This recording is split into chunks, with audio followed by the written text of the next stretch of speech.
Philip was a man, he would go into towns, he would share the good news of the gospel, miracles would happen, things would take place, people would be overjoyed to see him. He was changing lives as a result of God's power working through him. Philip was the guy. I mean, he was around all of these people, all of these crowds doing these great things.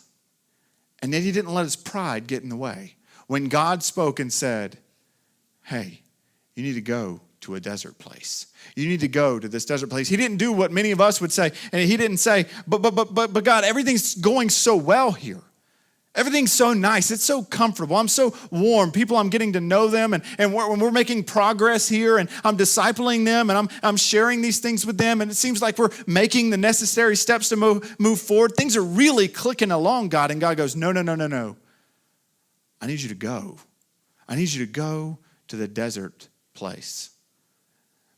Sometimes God is going to ask you to do something that makes no sense in your mind whatsoever. You may be saying, listen, this is where I'm at in life and things are going well. And God speaks and says, no, it's time for you to be a little bit uncomfortable. I'm going to have you go to the desert place, even though it's away from everybody, even though things are seemingly going well for here. I've got somewhere else that I want you to be. I'm pointing you to another direction. So while you may be uncomfortable, I want you to go there. And this is hard for us.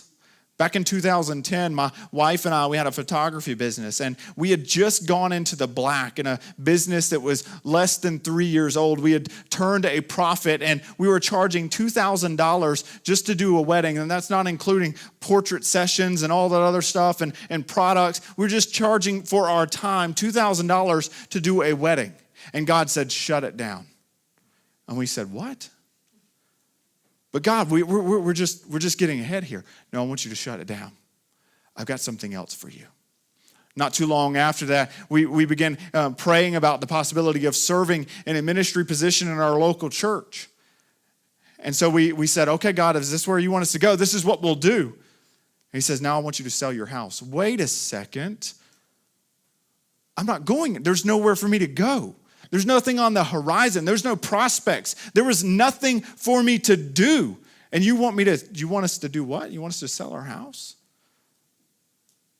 Our house payment, just to give it in perspective, our house payment was less than most people's car payment. It's one of those things in which we said, God, this doesn't make any sense. We're nice. We're comfortable. Everything's going well.